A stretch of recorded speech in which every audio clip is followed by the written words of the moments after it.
All right, what's going on, folks? Welcome back inside the Janitor's Closet. My name is Bryce Hunt, joined by lead football personality expert, whatever you want to call him, folks. Josh Frey-Sam is with us.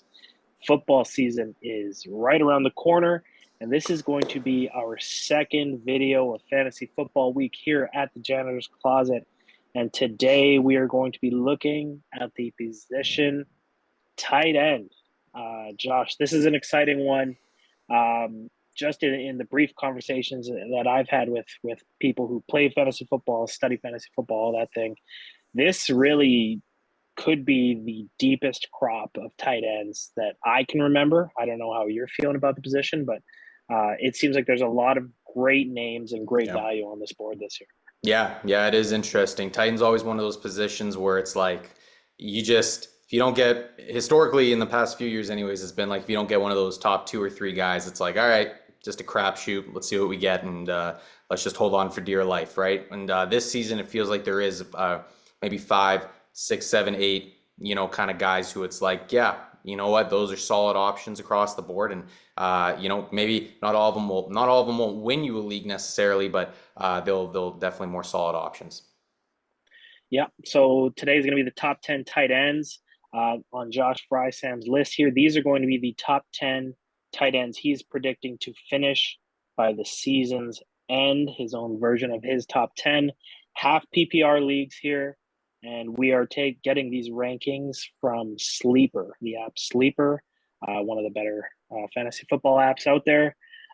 Before we get into these top 10 tight ends, Josh, just want to remind the folks, if you're enjoying Fantasy Football League, if the boys are going to help you take home your league championship year this year, hit that like button, hit that subscribe button, be a friend, tell a friend, join the program, join the faithful. We're happy to have you. And without further ado, I'm going to throw this thing over to Josh Frey-Sam for his tight end 10 this season. All right, let's start at number 10 here. We are going over to the Cleveland Brownies with who was a absolute revelation in the second half of the fantasy football season last year. Finished as the tight end 5, Mr. David Njoku, who's an absolute freak of an athlete. We all know that, but I got him. He's being drafted at the tight end 5 this season. That's exactly where I think he's going to finish this year. And I'm not going to lie, Bryce, it's not based on the ability that David Njoku has. It is squarely based on the opportunity and the quality of opportunity that I think he's going to have. I don't know how to feel about Deshaun Watson as a guy who's going to help my fantasy assets on my team. We know he can do wonders for Amari Cooper, but after that, I'm just not really sure. I think Njoku showed last year that he is too talented to not be featured in some way, shape, or form, but I just don't know if he gets enough quality targets to get back to that tight end 5 level that we saw him at last year, which, by the way, he got to because Joe Flacco came onto the scene. It wasn't because Deshaun Watson in any way, shape, or form. David Njoku, tight end 10. Yeah, David Njoku really clicked with Joe Flacco at the end of last season, as you mentioned. Yet to see that same chemistry with Deshaun Watson, potentially Jameis Winston thrown in the mix there as well for Njoku.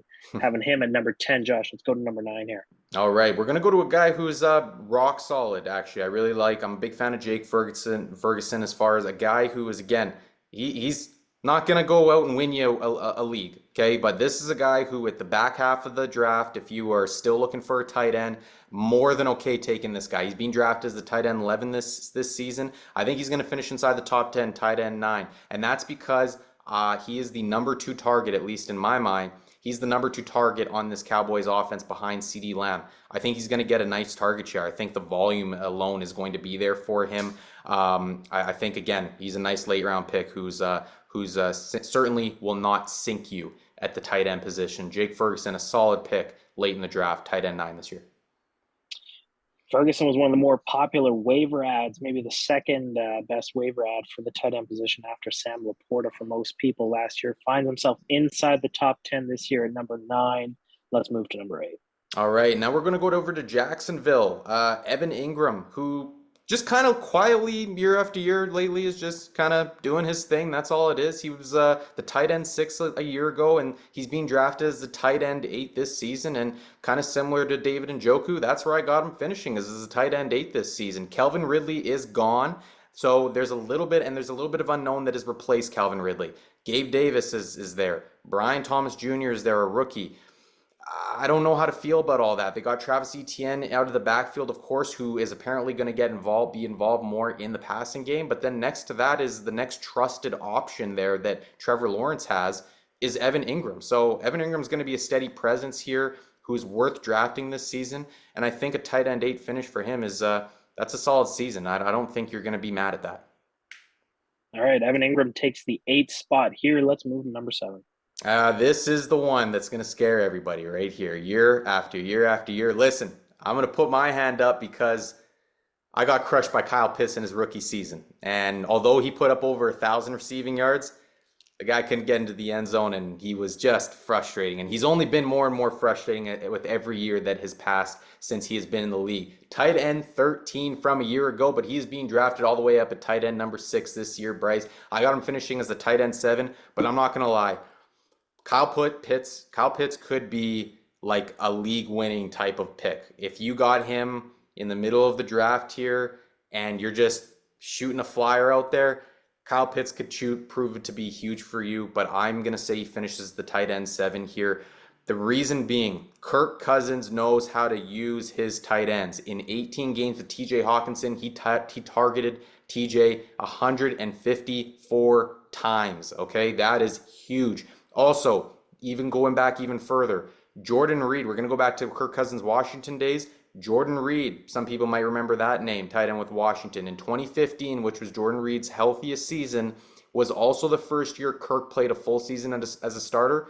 Reed had a career best 87 grabs for 11 touchdowns and was the tight end 3 on the season. Kirk Cousins loves his tight ends, and there's been a lot of reports out there that he's been working closely with Kyle Pitts to improve his rapport with him, improve his ability, let him know what he likes to see out of the tight end position. So I think Kyle Pitts is going to have a really solid year this season.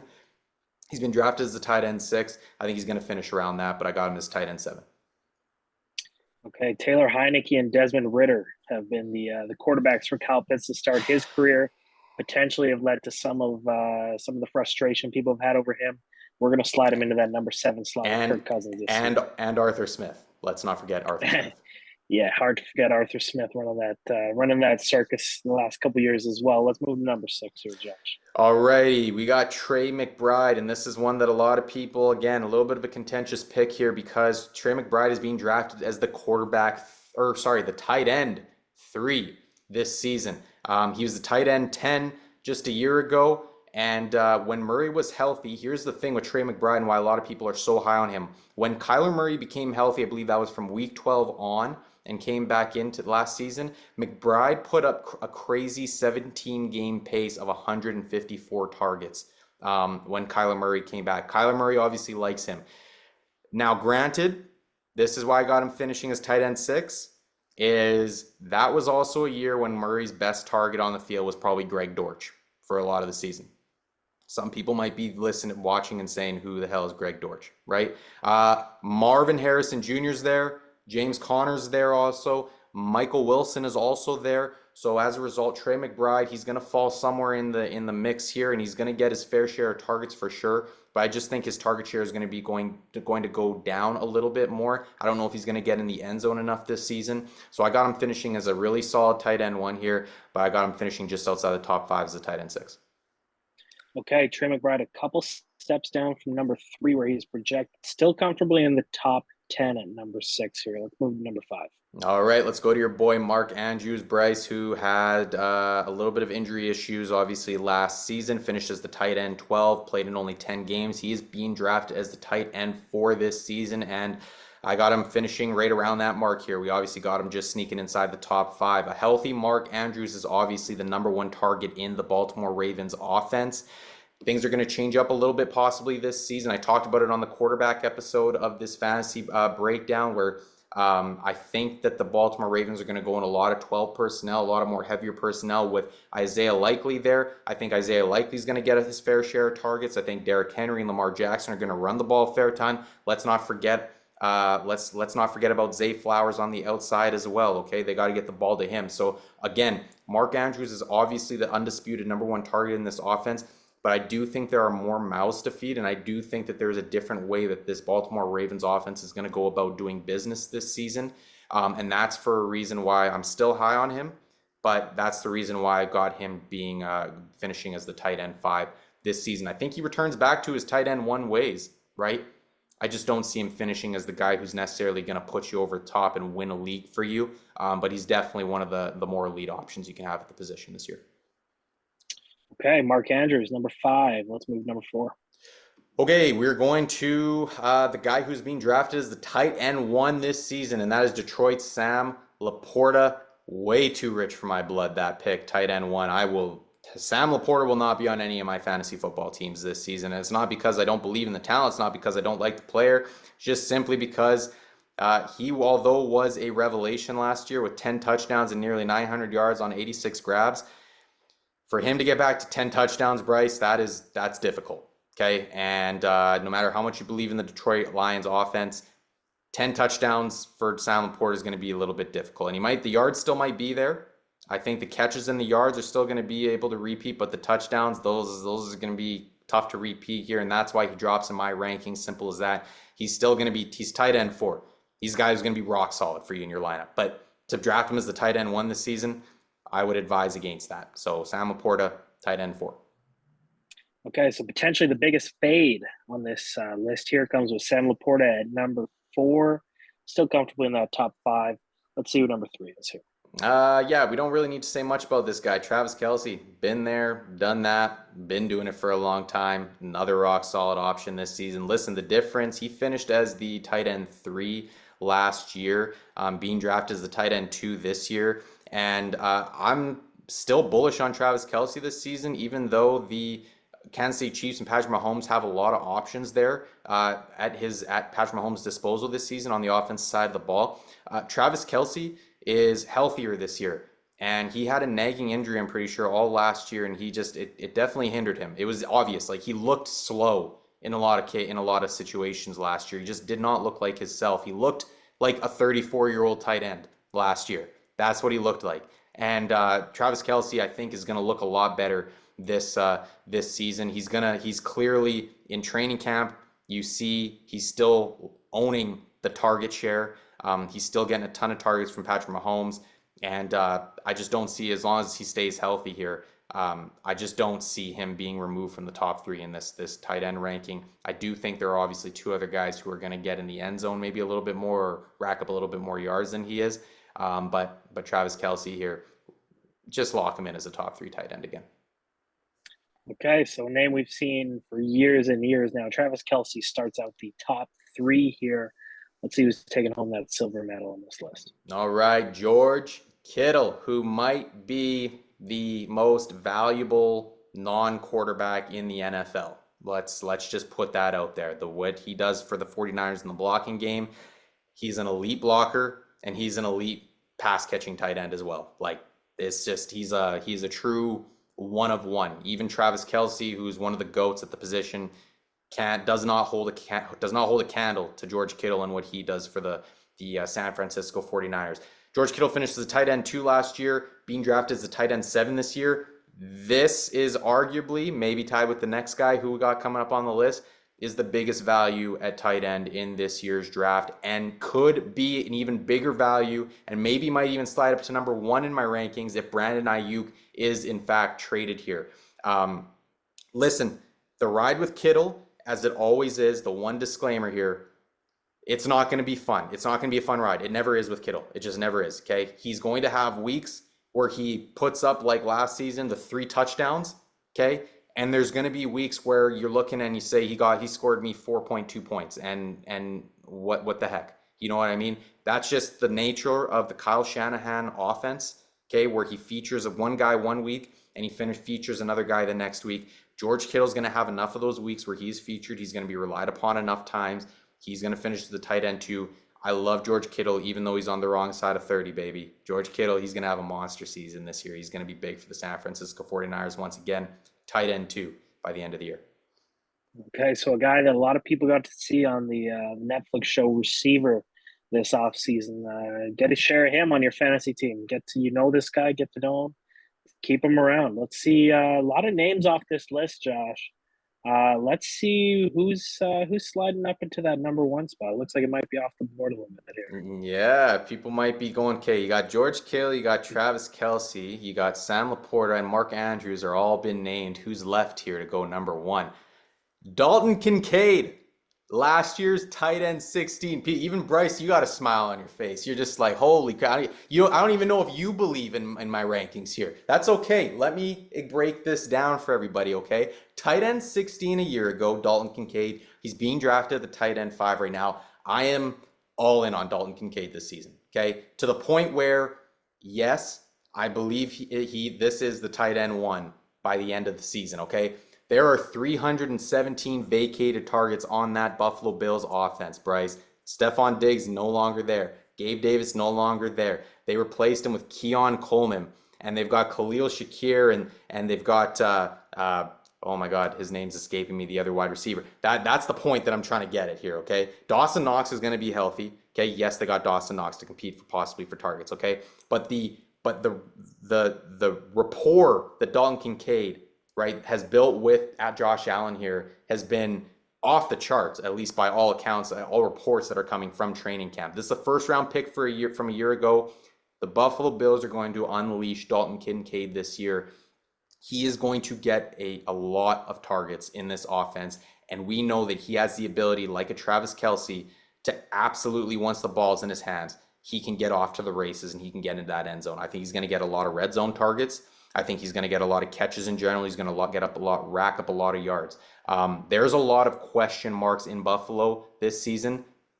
Dalton Kade is not one of them. He will be leaned upon. I think the volume is just way too crazy here. The upside, the ability is way too crazy here with Josh Allen throwing him the football. Dalton Kade is the surprise tight end 1 by season's end. Okay, so Josh Frey-Sam, while Josh Allen, we mentioned this guy in our last video, how good he is. Still he's going to have to find his rhythm with the likes of Keon Coleman, with the likes of Curtis Samuel. Dalton Kincaid's a guy that he knows. He's a guy that he's worked with before. This is going to be, you mentioned those targets. This could be a lot of fun for Dalton Kade. Tight end 5 in most projections. Could be a league winner, would you say, Josh? Oh yeah. If you got, you're drafting at the tight end 5. This is like George Kittle, man. You're drafting him like you let everybody else go grab Sam Laporta in the 2nd, 3rd round, whatever they're grabbing him at, man. You go grab Dalton Kade in the 5th round or something like that, wherever he's being drafted. Psh, man, that's a league winning upside right there with Dalton Kade. Okay, so to go over the list, the top 10 tight ends by year's end 2024. Number 1, Dalton Kade of the Buffalo Bills. Number 2, George Kittle. 3, Travis Kelce. 4, Sam Laporta. 5, Mark Andrews. 6, Trey McBride. 7, Kyle Pitts. 8, Evan Ingram. Number 9, Jake Ferguson. And rounding out the top 10 with David Njoku of the Cleveland Browns. Josh, these a lot of depth in this field. A lot of value in this field. It seems like maybe a lot of people might be reaching for tight ends earlier than they have in previous years. This is a great chance for a lot of people to find some value for their team. Yeah, man, it's an exciting year for the tight end position because there's a lot of unknown, but there's also a lot of hope with the tight end position this year. That's just what it is, right? This is even if you don't agree with my top 10 finishing ranking here, you could arguably say that the top 7 guys could all be just elite fantasy options for your team, and so that is a lot to be exciting about the tight end position, something we have not been able to say for quite some time. And if you're not able to grab one of those top wide receivers, one of those top running backs, this is a great spot to dominate the best at the position if you can find the value in that spot. Yeah, and that's going to do it for this episode, the top 10 tight ends.